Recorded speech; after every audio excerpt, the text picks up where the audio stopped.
Happy December, folks, and welcome to episode 418 of #AskGSM here today for Wednesday, December 1st, 2021. I am Graham GSM Matthews. Hope you guys are doing well and having a great week. And I am deathly afraid recording this right now, as I just started the installation process for Windows 11, like late last night. And I'm thinking, okay, if I start the download process now, it'll be all set by the time I wake up in 7-8 hours, whatever. And no, it's not, actually. Like, looking at it now, it was still downloading. Like, it hasn't even installed yet. I guess it's two different processes. It's like the phone thing, like with the iPhones, where they have to download the update first, and then you install it.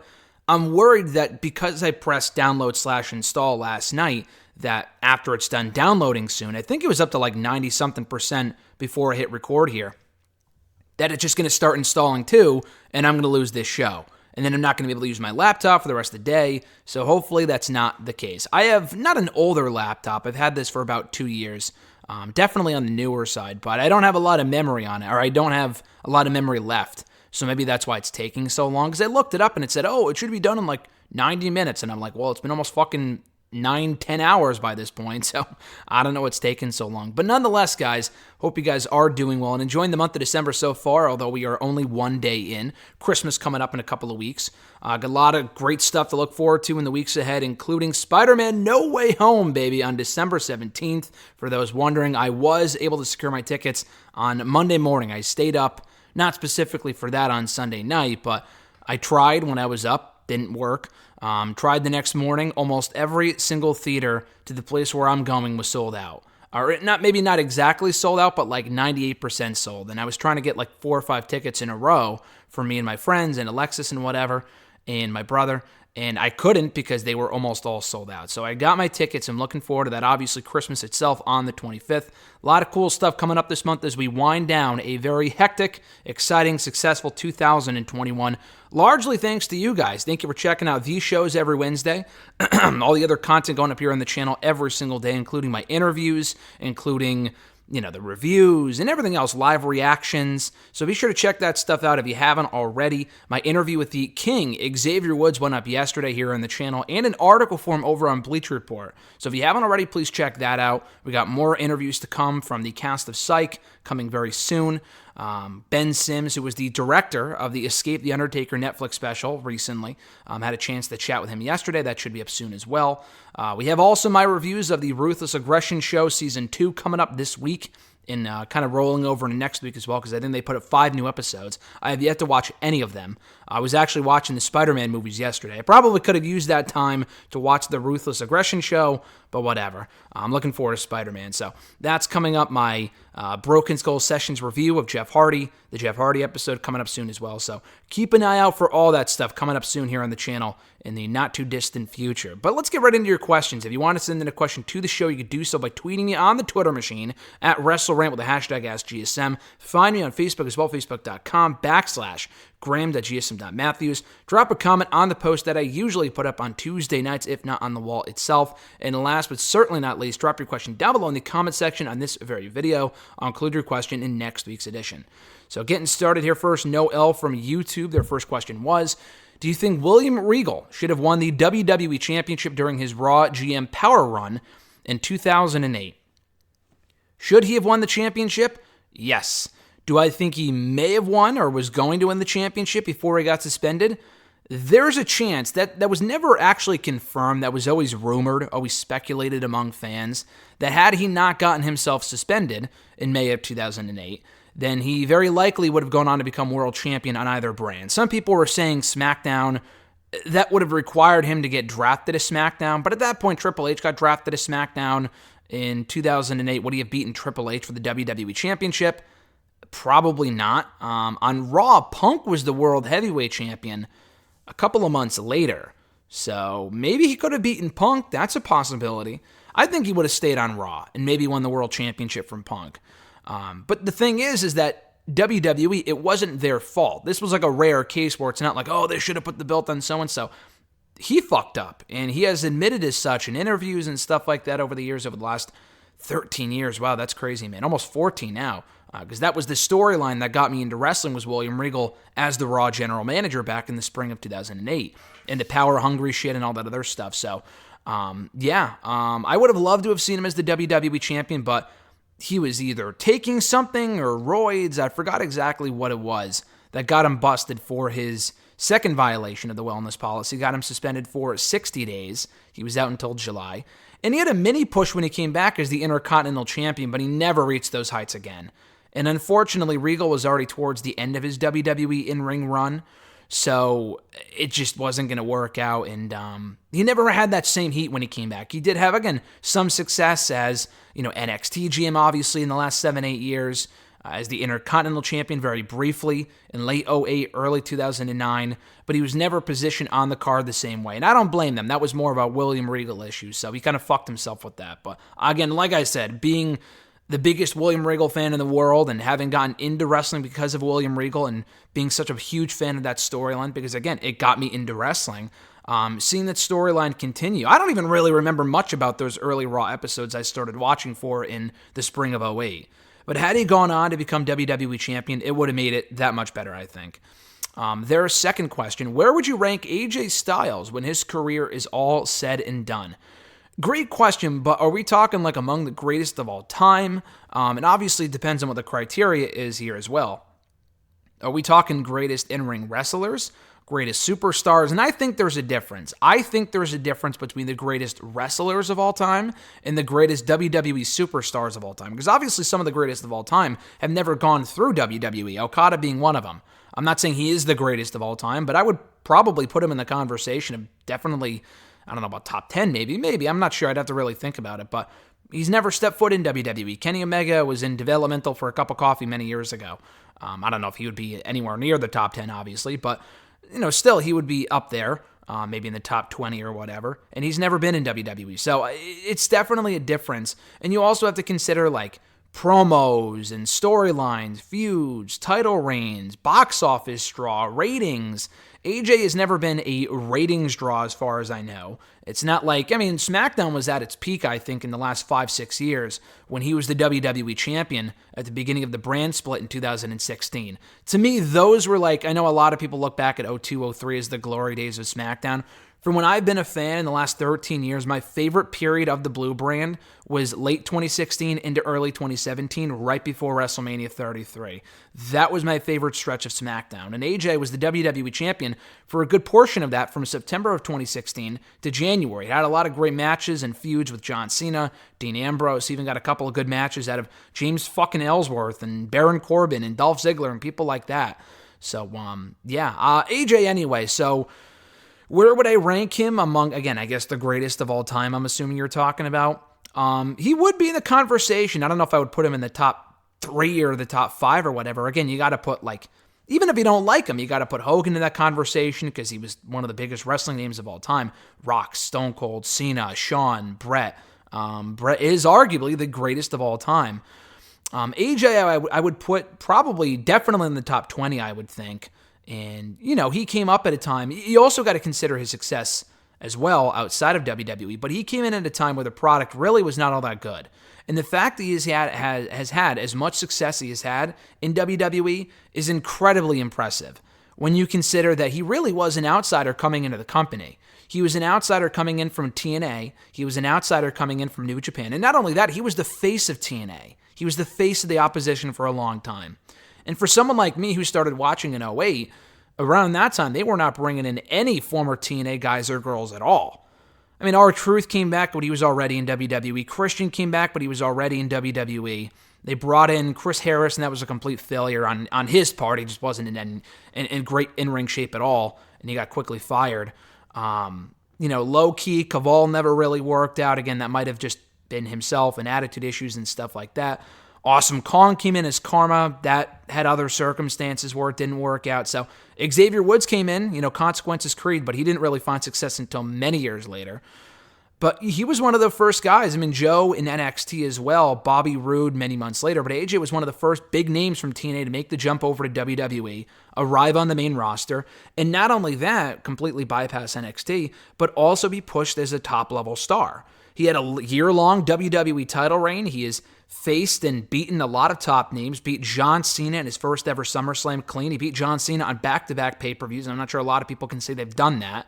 I'm sure it's maybe happened before, but I can't think of many people, if anyone, who has ever beaten John Cena back-to-back times in singles competition on pay-per-view. And AJ did that in the summer of 2016. Multi-time, United States champion, had a fun run as Intercontinental champion last year. He's a tag team champion as of earlier this year. Never won the Rumble or Money in the Bank or King of the Ring or anything like that, but he's had a lot of great matches at WrestleMania and just, had a great match with Shane to open up WrestleMania 33. He feuded with the McMahon. He beat a McMahon. He's feuded with Randy Orton, beat Randy Orton at WrestleMania. Has beaten John Cena at SummerSlam. Had that awesome match and probably will end up being Taker's final match ever at WrestleMania 36. Never beat him, but they had a great match at WrestleMania 36, one of my favorites of last year. And many, many more. So, he's obviously helping Omos right now. I think they're definitely underutilizing him. He's a guy that I feel like at this point, not that people take for granted, the company I think takes for granted, AJ Styles, but he's a guy that is still in the greatest, in my opinion, the best in the world conversation right now. He is on the older side. He can't do a lot of what he used to be able to do, but he can still go in there and have a kick-ass match with a variety of opponents and have great feuds and matches. And he was entertaining on Monday doing the whole blind thing, which was, to me, I thought it was so stupid that I actually found it funny. But he was committed to it. He did it well. He can do comedy. He can be serious. He can be a great babyface. He can be a great heel. And to my knowledge, he was a big merchandise seller and still is all these years later. As soon as he showed up, they started selling all of his shirts and all these variety of shirts. AJ's a big merch guy, and he's over, and he's always been over. He's never not been over in front of the WWE crowd, regardless of the role that he's been positioned in. You got to put him in that conversation, and he's a guy that's been here for over 5 years, almost 6 years now, and is still at the top of his game, in my opinion, from what we've seen. Again, we really haven't seen a lot of AJ on his own lately. But I would still put AJ in that conversation. So would I put him over Shawn or Brett or whatever? No, just because, again, he was never he was the WWE champion for a very long time from 2017 to 2018. Had great matches with Daniel Bryan, among other people.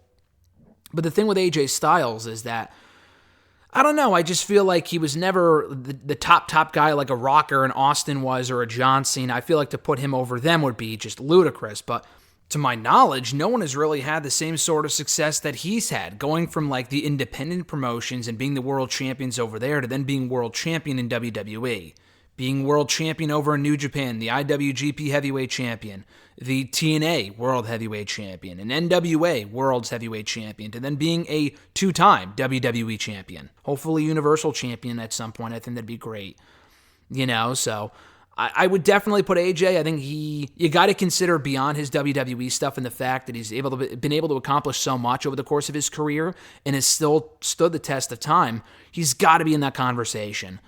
Where exactly would it be, 10 or 11 or 17 or 16? It's hard to say.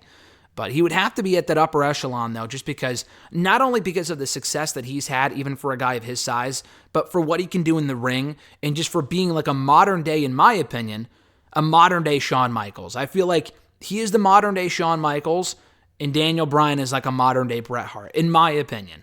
I know that sounds ludicrous, but I feel like that's the closest we will ever get to either of those two in the modern age of professional wrestling. Next few questions come from Joe M. on YouTube. Their first question was, is it just me or is Elektra Lopez and Daniel Garcia miscast in their current factions? I don't have anything against either of them, but in the case of Lopez, she served a purpose in the feuds with Hit Row and Zion Quinn, but I think as a group, they're better off without her. In the case of 2.0, I think they'd be better off in an MJF Wardlow like pairing where they just talk an endless amount of shit, but have a heavyweight guy watching their backs. I don't really mind either one in either faction. I totally know what you're talking about, though. I totally understand where you're coming from. Especially in the case of Lopez and Garcia, actually both. Lopez, I kind of felt like it was forced initially when she was included in Legado del Fantasma. Like you said, it kind of felt forced. They just put a female member in there just because they wanted someone to counterpart or counteract BFAB and Hit Row. But she has shown improvement. She's still very green. My issue with Lopez and Legado is that I feel like they're starting to groom her to be the leader of the group and not so much Santos Escobar. It's pretty clear that Escobar feels lost in the shuffle in NXT 2.0, sticks out like a sore thumb because they don't really have much for him to do. He hasn't had a lot of success since he lost the Cruiserweight Championship earlier this year. They're clearly not going to call him up anytime soon, if ever, because otherwise, why wouldn't they have called him up in the recent draft? a lot like the other people they did. So I really don't want her to be positioned as the face of the group. I don't really mind her being in the group. She's kind of become a better fit for the group than I thought she would be. But if she wasn't in the group, I wouldn't, cry about it. It really doesn't matter too much to me. With Garcia and 2.0, I like the dynamic that those three have because Garcia really isn't overly charismatic. The guy can talk a decent amount. Obviously, he's a great wrestler, but he doesn't have a lot of charisma, which is fine. I mean, a lot of the people that are like him over the years, I think of someone like a Steve Blackman or a Dan Severn, which isn't, they're not exactly the same thing, but people that were like technically proficient or were submission grapplers or whatever, had real life legitimate fighting experience. But as a performer, as a professional wrestler, they weren't overly exciting as a character, And I kind of look at Garcia that same way. I think he has a lot of potential. He's impressed me so far. I think the bigger problem with 2.0 and Garcia isn't exactly the group itself, but more so the fact that Garcia gets put in positions to have these really fun matches. He took Kingston to the limit last week on Rampage, but he never wins whenever it matters most. I mean, he lost to Darby Allin. He lost to CM Punk on TV. He lost to Eddie Kingston last week on TV, among others on Rampage and Dynamite in the last couple of months. The guy needs some big wins. If they want us to take him seriously, they got to start, they got to stop setting him up to lose and start really pushing him in a meaningful manner. So the group itself doesn't really bother me. I wouldn't at all be opposed to 2.0 being with like a heavyweight guy. But Garcia is kind of that guy for them. He's the one that can back up the shit talking to a certain extent. Again, he doesn't win whenever it matters most, but he's the guy that's really talented. I mean, they're talented in the ring too, but he's like the badass of the group. He can go out there and kind of twist you like a pretzel if he wanted to. 2.0 are the shit talkers. So I like that dynamic. I like them with him because Garcia on his own, to me, is as interesting as fucking month-old bread. As a wrestler, he's great. As a character, he would bore me to tears personally. So I think the group works. They got to book them better. And with Lopez, she's got to improve in the ring first and foremost. But I also don't think she's a necessary part of the group. But if they want to keep her in the group, that's fine. To me, she just can't be the focal point. His second question, Tom Holland Spider-Man or Tobey Maguire Spider-Man? Great question. And like I said earlier, very timely too, because I just got finished watching Spider-Man 1 and 2 on Xfinity last night, free from, I think, TBS or TNT or whatever. The other two that I have to watch like today, because they expire tomorrow, I think, or tonight at midnight or whatever, is Spider-Man 3 and the first Amazing Spider-Man movie. I think the second one is free on there until like early next year. Same thing with the Spider-Verse. I already have the digital copies of Far From Home and Homecoming, so I don't have to worry about those. But yeah, I just got finished watching the Tobey Maguire movies last night. I've seen them on TV like in parts over the years. I don't think I've sat down and watched Spider-Man in full in a very, very long time. And they are honestly very good movies. I feel like there was a phase where people shit on the Tobey Maguire movies. They weren't that good. I mean, there's obviously some weird points where it's like, okay, why is this happening? Or like the acting isn't all that good or whatever. But the movies themselves tell a great story. And I've always said this, and I agree with a lot of people who have said the same thing. I think Tobey Maguire has the better Spider-Man, but I think Tom Holland makes for a better Peter Parker. I think Tobey Maguire, I mean, I'm very partial to him as Peter Parker because I grew up on those movies. I literally remember watching that first Spider-Man movie in theaters when I was, I think, 7 years old at that point, 6, 7 years old. I remember getting back from that movie and being scarred from not the opening scene, but that one scene where Norman Osborn, obviously becoming Green Goblin, becomes the Green Goblin, and he kills his partner in the laboratory. And that always scared me as a kid, where if I had to get like an MRI, where something similar would happen to that. So that scarred me for a very long time. I remember seeing that in theaters. I don't remember seeing the second one in theaters. I probably did. I definitely saw the third one in theaters. I remember that. That one was garbage, obviously, compared to the first two. But they hold a very special place in my heart. So obviously, if either one of them, Andrew Garfield would be cool too. I've actually never seen those movies. I'm going to go back and watch them, again, today or tomorrow or whatever, before the new one comes out in a couple of weeks. But seeing him would be nice. Obviously, seeing Tobey Maguire in the new movie would be fucking amazing for us longtime Spider-Man fans. And even as someone who wasn't like a comic book kid growing up or even a Marvel fan until like 10 years ago, I always enjoyed those movies. So, yeah, I'm going to go better Spider-Man, Tobey Maguire. But like I said, you're not asking this, but I'm including it. Better Peter Parker, Tom Holland. I feel like Tobey Maguire looks like he's 30 years old as a as a kid fresh out of high school. He's supposed to be 18, and then him and James Franco and the rest of his friends, Joe Manganiello, they all look like they're 35. You know what I mean? In the movie itself, it's weird. While they're roaming the halls of high school, it's weird. And he's just awkward, and he's just a weird dude. Like, he's kind of creepy a little bit, and I don't know, I feel like Tom Holland is more endearing as Peter Parker. He's more likable, in my opinion. Tobey Maguire's Peter Parker is just a fucking... Like, he's watching MJ through the window getting changed at one point at the beginning of the movie. It's just weird. But for better Spider-Man itself, I would have to give the edge to Tobey Maguire. Ryan D. from Facebook, most surprising names from the list of WWE cuts this year. Thanks to Ryan for sending this in and for being patient if you're listening. He sent this in a week or two ago. I forgot to include it last week. I think he sent it in after the episode 2 weeks ago. And then I was going to include it last week and I forgot, so I apologize. But I got it in this week, and this was right after the latest round of releases, including, Hit Row and all those other guys. Most surprising names. I mean, I guess you could say Hit Row just because they were literally called up like a month earlier and they were already fired. So them, but even more than them, I would say if you had told me at the beginning of the year, if they would let this group go, given the circumstances, I would be surprised, but it's not like listen, I think they're amazing, and I think they made a big mistake I think they fucked up by releasing them, but it's not like they were proven commodities or they were like John Cena or something. They never had a chance to even get to that level. They weren't even given a fucking chance. I would probably be surprised about the releases of Karrion Kross, because he had just come back at the beginning of this year. Had you told me that back in January? I mean, the guy was NXT champion literally 3-4 months ago. So that definitely surprised me. Samoa Joe got fired and brought back. I don't know if that would have... that definitely surprised me when it happened, but he wasn't wrestling at the time when they fired him, so it wasn't like... it was shocking, but it wasn't like... I don't know, compared to some of the other names they ended up firing, I was a little less surprised by that one. I was more surprised by 3 other people. Bray Wyatt, just because he is a proven moneymaker for them, and I would have never thought they would have let him go. Even as badly booked as he's been, he's always made money for them, and he's always been all over the show and whatever. That really surprised me. He was a WWE guy. Along with Braun Strowman, he's another name that really surprised me. Not because I'm in tears over him being released or like I'm the biggest Braun Strowman fan of the world, but again, he was a WWE guy. I interviewed him for Bleacher Report like literally just over a month before they fired him. In late April was when I talked to him, and he got cut on my birthday on June 2nd. So that really surprised me, just because he's had a lot of success. He was Universal Champion around, not this time a year ago, but like in the summer of 2020, kind of carried SmackDown to a certain extent during the pandemic. Had a lot of success in WWE, former tag team champion, Intercontinental champion, greatest Royal Rumble winner, Money in the Bank winner, all this other shit that he's won in WWE.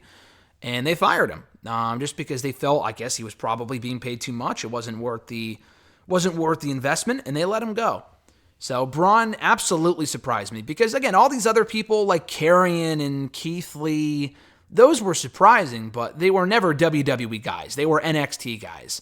Bray was in NXT for a cup of coffee. Braun was barely there. He was a rosebud 6-7 years ago, but beyond that, he was barely in NXT. He was always a main roster guy. So those surprised me.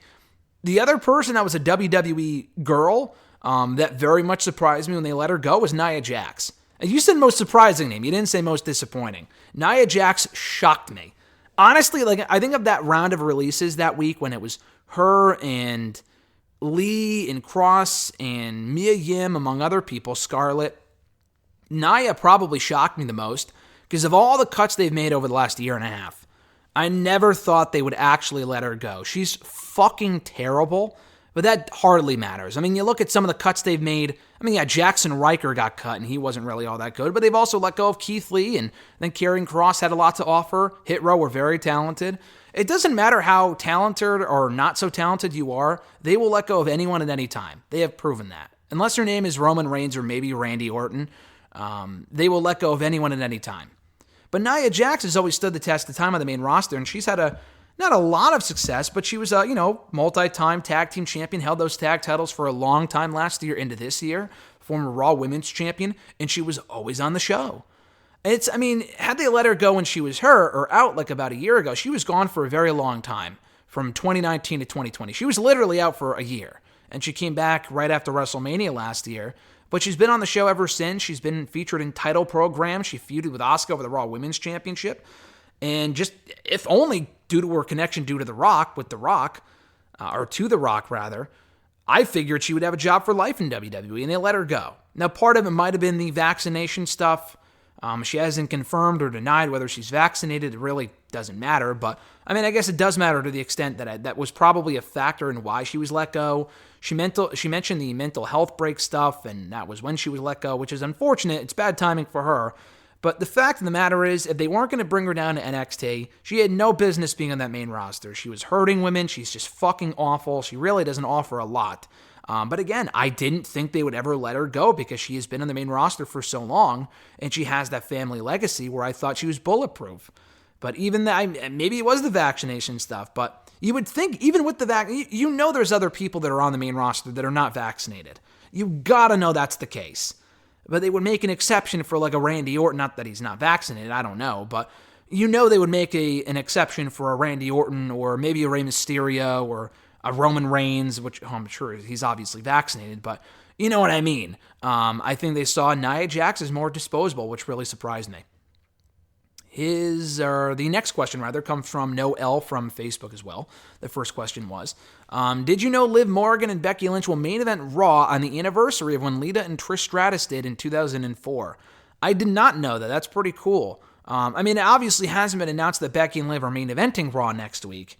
If it was up to me, I would have it be the main event. Obviously, they're hyping it a week out. It is a big match. I would save it for the pay-per-view, but hopefully we get some sort of a non-finish. And I would say, you can't close Raw with a non-finish, but we literally fucking got one in the main event of Raw this week. And it wouldn't surprise me if they did it again. They have the main events of Raw end in a non-finish more often than not. Really more often than they do clean finishes, as far as I understand and as far as I can remember. But anyway, Liv and Becky being on Raw, feuding for the Raw Women's Championship or having a match for the championship on the same show, on the exact same date, according to what you said. I didn't check it, but I assume you're correct. That Lita and Trish did back in 2004, that's pretty cool. I don't know if they timed it that way, but that's pretty cool. They actually put out an episode, I think, about that on the Ruthless Aggression show last week. I have yet to watch it, but I think they did an episode surrounding that, which is pretty cool. So I'll have to go back and watch that before Raw next week. Do you think Toni Storm is buried after that horrible pie segment?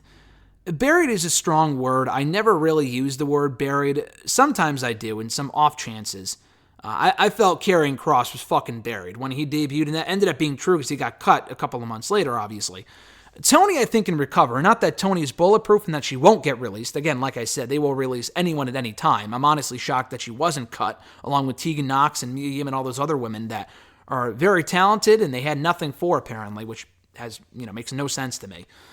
But no, I don't think she's buried. Even Shayna, I thought she was kind of buried to a certain extent with the Alexa Bliss stuff, and she recovered decently by becoming a badass again, and she's aligned with Sonya right now, doing her thing on SmackDown. Not in the upper echelon of the card, but she's better off now than she was 6 months ago, for sure, in the awful, awful, awful storyline with Alexa Bliss. The pie segment sucked. It made no sense. She was made to look like a complete imbecile in that segment. She can always recover, depending on how they book her, if they have her win matches. My problem, more than the fucking pie segment, is the fact that no one's really talking about this. Unless I'm wrong, Toni Storm has not won a match on TV, a singles match on TV, since fucking July, bro. It is literally December as we speak right now. I forgot where I mentioned this, but she debuted on SmackDown, had her in-ring debut in late July. She beat Zelina Vega. She was left off of SmackDown for the next month and a half before being brought back in September. She was on the show, and she was on the show doing some stuff, like, with the Dolph Ziggler thing, which went nowhere with Rick Boogs. That was just kind of stupid. And now Dolph's on Raw, so what was the fucking point? But she resurfaced in September, had the tag team match with Liv. They won by countout. She had another singles match on SmackDown against Zelina and lost in the opening round of the Queen's Crown tournament. She was then at Survivor Series, lost there too. Got a couple of eliminations, but she still lost. I don't think she's won a match on SmackDown since July, like a singles match on TV. Yet she's being positioned as the number one contender to the title. Now, I like the idea of Storm feuding with Flair, but the timing is terrible because they've done absolutely nothing to make you think that Storm is a threat to that title. It's a fresh feud, but it's not a be careful what you wish for situation. They got to build people up before they put them in these situations. Because then when Tony doesn't get over and she's booked to look like a loser and people don't care about her, that's the company's fault. But the company's going to say, look, she's not over. We showed you. We told you. And then they're going to release her. So then it's their own self-fulfilling prophecy. So no, I don't think she's buried, but it absolutely did her no favors. That was a terrible segment. Jean Toul P, I apologize if I mispronounced your name. I probably did. But thank you for sending in the question, my kind sir. Your question was, now that WWE is seemingly taking inspiration, quote-unquote, from AEW CM Punk MJF promo battle with the Edge Miz promo battle, what route do you think AEW could take next, and how might things evolve on from here? And from an overall point of view, who is ahead between Edge and Punk in terms of legacy, impact, and popularity?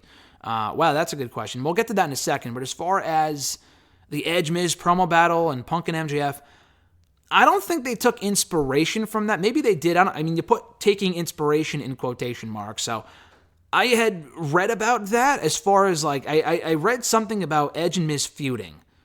I don't think they did that as a way to bounce back from MJF and Punk last week. I absolutely know for a fact that WWE pays attention in AEW. They will do things because AEW does things and vice versa. I don't think they did that promo battle to counteract Edge and Miz, or rather counteract Punk and MJF with Edge and Miz. I could be wrong. I didn't get that sense, though. I think they just did that because, I guess they did advertise Edge for Raw after that promo battle already happened, but yeah, they did incorporate elements of realism in it, and I know they referenced the Punk MJF thing from Dynamite, or Edge did. I feel like Edge, he has a lot more liberty and a lot more freedom with his promos, so I don't think those were lines that WWE scripted out for him. I don't think they said, hey, go out there and try to reenact the Punk MJF promo from last week. It gave me vibes of that. It did, but I don't think that was intentional. I could be wrong. I didn't get that vibe, though. I didn't get the vibe that they stole it from AEW. I got the vibe that it was similar, but I don't think they did that on purpose. That's at least my opinion. I love the segment, though. I actually like the idea of an Edge and Miz feud, to be completely honest. Edge and, Balor, Edge and AJ and all these other people would be awesome, and hopefully at some point we get to that stuff. But as a welcome back feud for Edge, going into hopefully day one, they'll do it at the pay-per-view. I think it's a fine feud for both these guys to have. And if it makes Miz more serious and we get Maurice back with Miz full-time, even better. As far as the second part of your question, who's ahead between Edge and Punk in terms of legacy, impact, and popularity? That's a very loaded question. Legacy, impact, and popularity. I feel like if you asked any non-fan, hey, do you know Edge or do you know CM Punk? At least people around my age, I feel like a lot of people, I'm in my mid-20s, I feel like anyone my age would know Edge over CM Punk. Because Edge has been around a lot longer. Edge debuted in WWE in the late 90s. He was a part of the Brood. So Edge has been a part of almost every major era in WWE. The guy was not a big part of the Attitude Era, but he was around for the entire Attitude Era. He was a big tag team guy with Christian, had a lot of success there. He was a huge part, much more of a bigger focal point as part of the Ruthless Aggression era, specifically on SmackDown, and was a regular in WWE all the way through 2011 when he retired. And even then, he still popped up on WWE programming, on Raw and on SmackDown in various roles. He had his own show on the network. And then he came back, and now he's a part of the new era as well. So I got to go with Edge. Not that Punk is so far behind Edge. You also can't say, Punk has had so many better matches than Edge. Edge has had some amazing matches in his career. Him and Christian and the Dudleys and Hardys kind of innovated the ladder match and the triple threat, not the ladder match, but the triple threat tag team style, and really put tag team wrestling on the map again in the 2000s. Those are looked at as some of the greatest matches of all time, those triple threat tag team ladder matches, the TLC matches. The matches he had with John Cena really helped put Cena on the map as a single star and really helped cement his own single status as well. He had the feud with Matt Hardy back in 2005. He was aligned with Lita for a long time. 11-time world champion. Was main evented WrestleMania with The Undertaker and a great feud. Had a lot of classic matches with Batista as well. So, the guy's had his fair share of classic matches in his own right, a lot like Punk has. Punk was also extremely popular. Punk was only in WWE, though, on the main roster from 2006 up until 2014. That's 8 years. Edge was there, though. I mean, he was hurt for, various points, but he debuted in, 98? And then he was there all the way until 2011. So that's 13 years. Punk was there for 8, not even, 7.5. And then Punk's back in AEW now, but he completely disappeared from wrestling. Edge at least appeared on the show even when he was retired. So more people know Edge. He had more success in WWE than Punk did. I think Edge was honestly more the guy than Punk ever was, but that was due to the fact that Punk came up in a different time than Edge did. And Edge also came up at a time where they weren't really focusing on the smaller guys. Edge isn't small, but he is compared to Batista, Cena, and Triple H, among others, and Undertaker. Punk, when he became champion, really helped break barriers, as well as Daniel Bryan, for people like Rollins in the years that followed, and Kevin Owens, the more Ring of Honor guys. Edge wasn't an indie guy, quote-unquote, but he was a not-so-stereotypical WWE superstar, and he had a ton of success. A ton of success. So I would have to go with Edge. He's, in the Hall of Fame, but that really means nothing, obviously, as far as the WWE goes. I feel like he had a bigger impact as well. Punk had his own huge impact as far as, again, kind of paving the way for future indie guys to be top stars in WWE. But Edge kind of did that to a certain extent earlier than Punk did. So I got to go with Edge. And if you say Punk, I'm not going to disagree, but I feel like Edge gets that slight edge. No pun intended. Or I guess pun intended, actually. Thomas B. from Facebook, their question was, Cody Rhodes, do you see Cody Rhodes actually turning full-fledged heel only to challenge for and win the AEW World title from Hangman? Do you think that would give him MJF-level heat? I feel like he would have even more heat than MJF if he were to do that. So I think you're suggesting, does he turn heel before that, or when he wins the world title? Because I feel like that would be even bigger. I feel like it would be even bigger. I guess he would probably have to turn heel before then in order to establish why he's even getting a title shot, although he already said, when he already said years ago, I'm never going to challenge for the championship after losing to Jericho, Full Gear 2019. Yeah, I think that could be interesting. Do I think that's going to happen? No, I don't. I don't think they're playing the long game, there's this bigger story at hand here. AEW does a great job with long-term storytelling for the most part, and giving me faith that where they're going with a certain storyline will pan out, and that they're not going to do the dumb thing like WWE typically does. I just think with Cody, he has a lot of creative freedom, and I feel like even if Tony wanted to turn him heel, Cody just refuses, and he has that power because he's an EVP.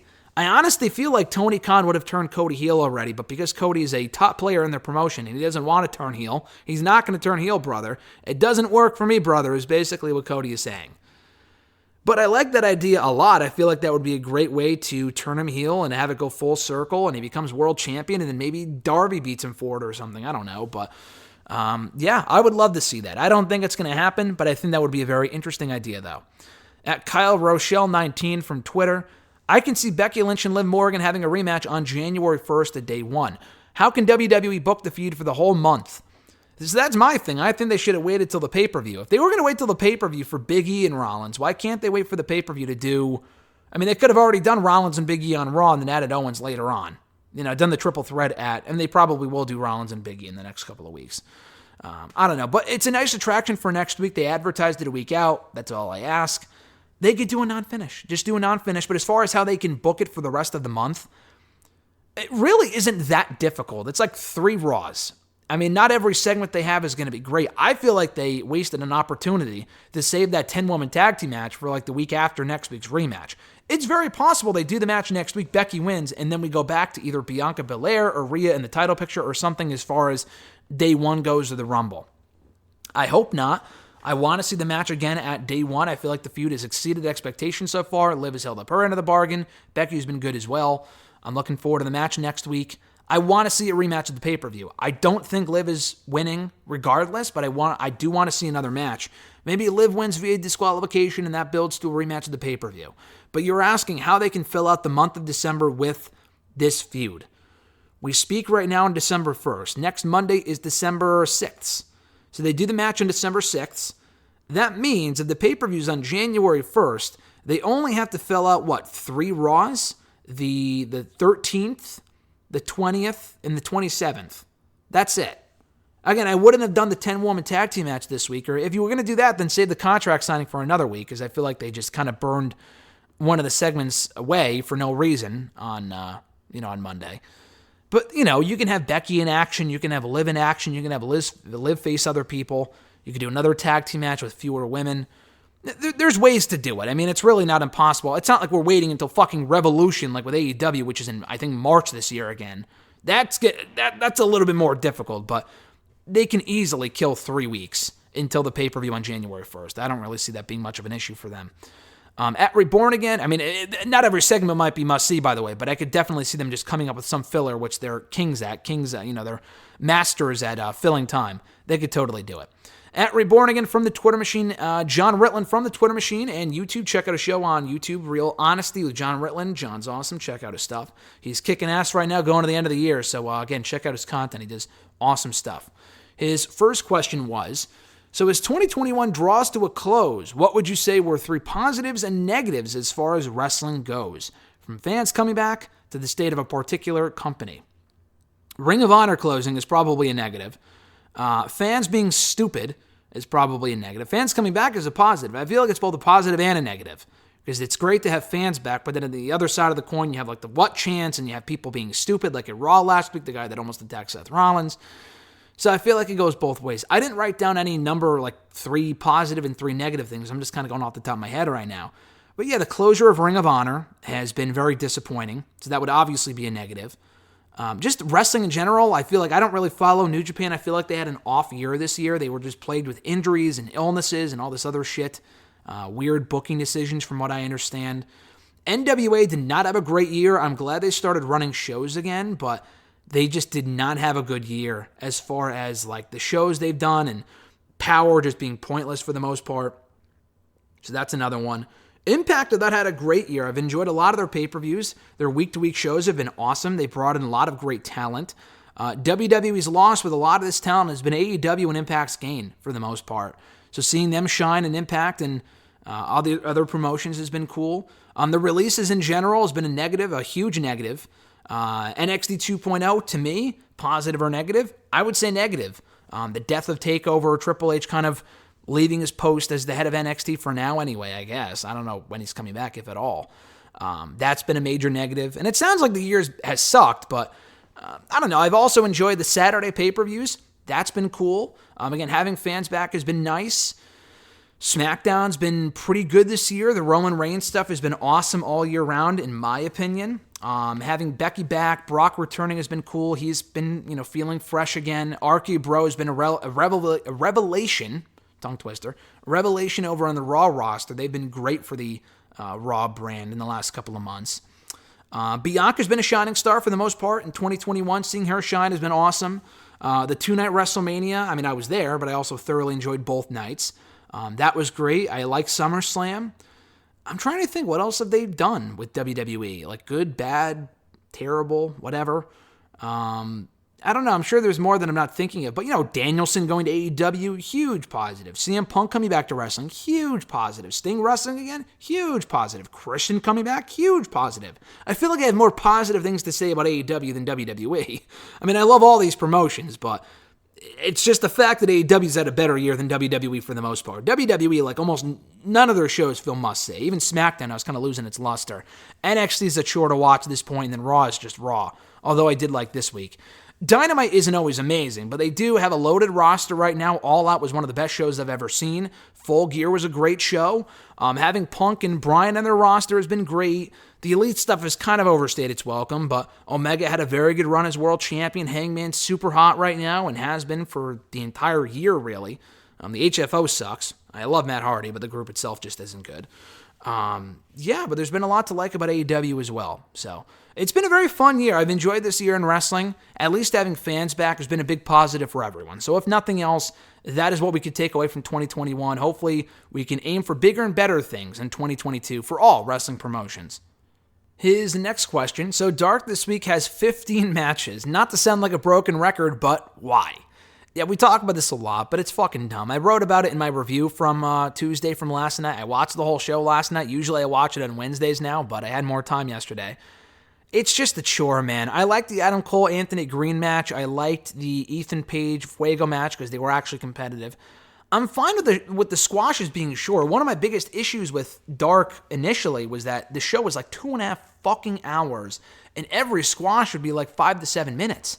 I mean, these people that don't have contracts do not need to be taking their established talent to the limit. It's just not necessary. I'm glad the show is a lot shorter now, but even 90 minutes feels like it's too long.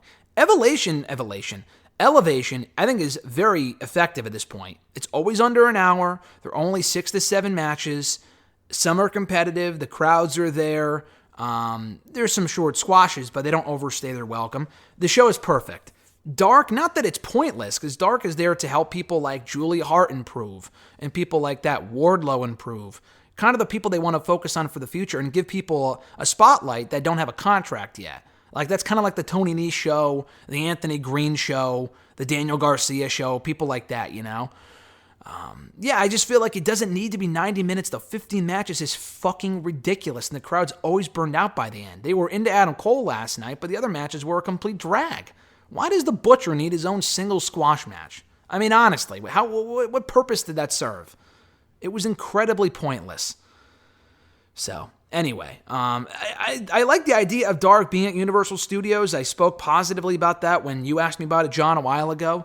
I just think if you do the same format for Dark, but just cut the amount of matches in half and maybe have it be a 45-minute show, hour tops, it's a much more tolerable show.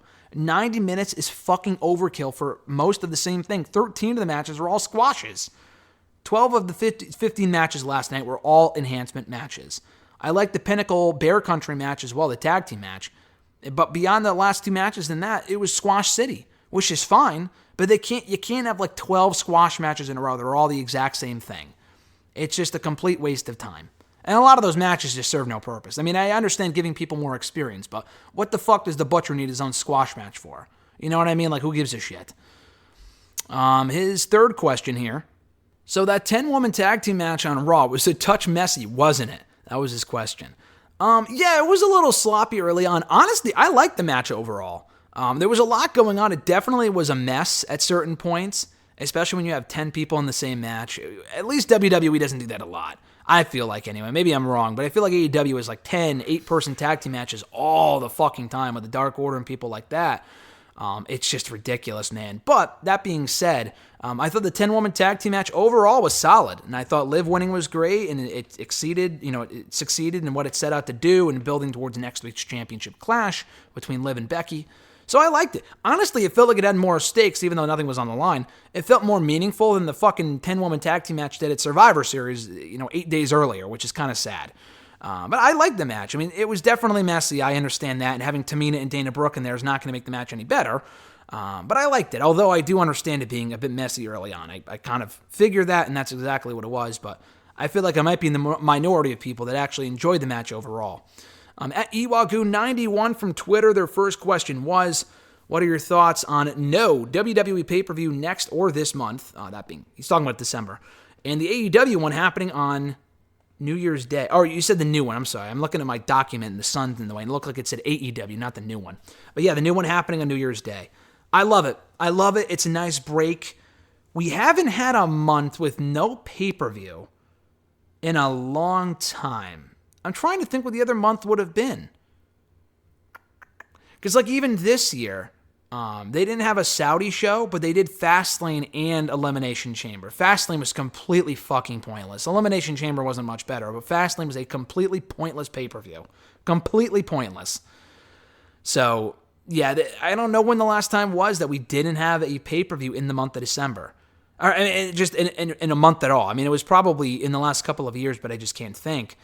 The last December free, pay-per-view, I guess. Pay-per-view free December for WWE was decades ago, I believe.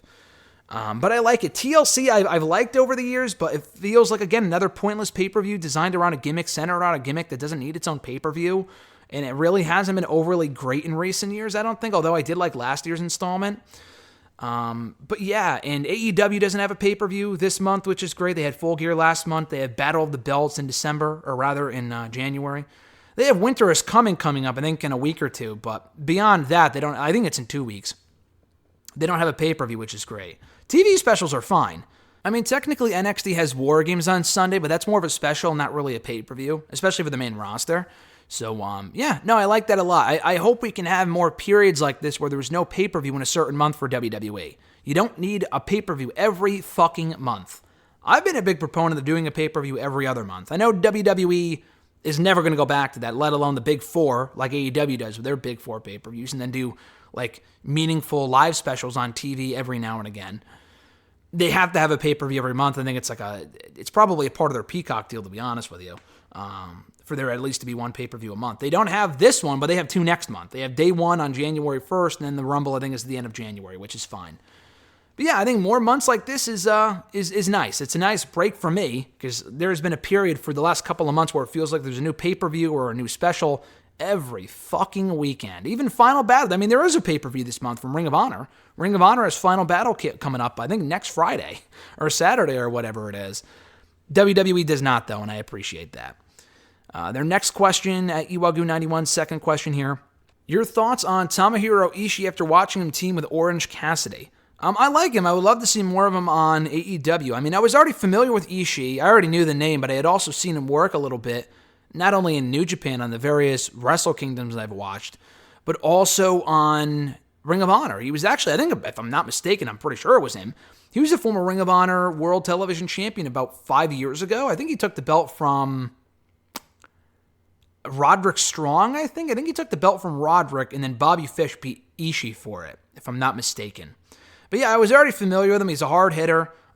He screams New Japan. But yeah, him and Orange was a weird team. But I want to see more of him on AEW. And I think having him on Dynamite means we're one step closer to getting Okada on AEW. And that's the real money selection, pun intended there. I really want Okada on AEW. I have for a long time. I've been anxiously waiting for it. I'm not even the biggest New Japan guy, but I fucking love Okada. I'm going to love when he eventually shows up in AEW. So hopefully we're one step closer to getting that. And the last question, also from Iwagu91, your thoughts on the upcoming War Games on NXT not being a TakeOver event, and do you think that TakeOver has been discontinued now that NXT has been revamped into its NXT 2.0 incarnation? I think War Games is just pointless. I talked about this on WrestleRant Radio a few weeks ago, but it's just not the same. I mean, they've come up with two decent stories for the men and women this year, the women being Toxic Attraction versus their recent rivals, Toxic Attraction and Dakota Kai, that is. And for the men, it's NXT 1.0, I guess, versus NXT 2.0. So at least that has a logical story, but I've never really liked the idea of War Games having its own show at the same time every year. I feel like you should only do the match when it means something, like when AEW did it with Inner Circle and Pinnacle earlier this year. Albeit on Dynamite, not on pay-per-view, but it was what it was, I guess. I'm looking forward to Sunday. I think they've put together a decent card. I'm looking forward to that. Even Roderick and Joe Gacy, I'm morbidly curious about how that's going to go. I mean, Gacy's a good worker. I think the gimmick sucks, but it's gotten a little bit better, I guess, over the last couple of weeks. The Cruiserweight thing is interesting. I feel like he's going to win, and the match should hopefully at least be good. So I'm looking forward to that. But anyway, so it should be a solid show, and it's sad that TakeOver's no more. It's definitely not a TakeOver show. They're not calling it NXT TakeOver War Games. It's just a live special. Do I think it's discontinued? I do, because otherwise, why wouldn't you use it? War Games is never... It's not like War Games is a new thing and it's going to be its own special. No, it's on the same weekend that War Games was last year, and War Games has always been a TakeOver show. This is not being called NXT TakeOver. I feel like that was a Triple H thing, and that is a part of the NXT 1.0, and they're not doing that anymore, which is really sad. So I do think TakeOver is over and done with. They could always bring it back if they want to, I guess, maybe just for branding purposes. But it doesn't sound like they're interested in doing that as part of the NXT vision going forward. And it was the end of an era with NXT TakeOver 36, and it was a great show to go off on because that was an awesome, awesome show. So if that was going to be the last NXT TakeOver ever, they ended it on a fantastic note. I will say that. And that's going to do it, guys, for episode 418 here today of #AskGSM for Wednesday, December 1st, 2021. Thank you guys for checking out the show and sending in your questions. I appreciate it. If you want your question answered here on the show, you could tweet me on the Twitter machine at WrestleRant with the #AskGSM. Be sure to find me on Facebook as well at facebook.com/Graham.gsm.Matthews. Drop a comment on the post that I usually put up on Tuesday nights, if not on the wall itself. And last but certainly not least, drop your question down below in the comment section of this very video. I'll include your question in next week's edition. With all that being said, guys, like I said earlier, be sure to subscribe and hit that bell button to be notified every time a new video goes up. like this video, drop a comment, share the video. Check out my exclusive interview from yesterday with the King Xavier Woods here on the channel. We had Drew McIntyre about a week and a half ago, Becky Lynch 2 weeks ago. We're going to have the cast of Psych coming up here on the channel very, very soon. My interview with Rob Paulson and Maurice LaMarche. Love that interview. That went up a couple of weeks ago as well. Ben Sims, the director of Escape the Undertaker. That's also going up very soon here on the channel. And a lot more, a lot of other interviews. I have yet to publish and may still have coming up here on the channel in the weeks to come as we close out 2021. So if you're not already subscribed, what the hell are you waiting for? Have it be a Christmas gift to yourself. It's completely free. Hit the bell button to be notified, like I said, to be notified every time a new video goes up. That being said, guys, go spread some holiday cheer. Have an awesome rest of December. I'm looking forward to December a lot. It's always typically my favorite month of the year, and hopefully this year is no exception. Have an awesome one, guys. I'm Graham GSM Matthews, and I'll catch your ass down the road.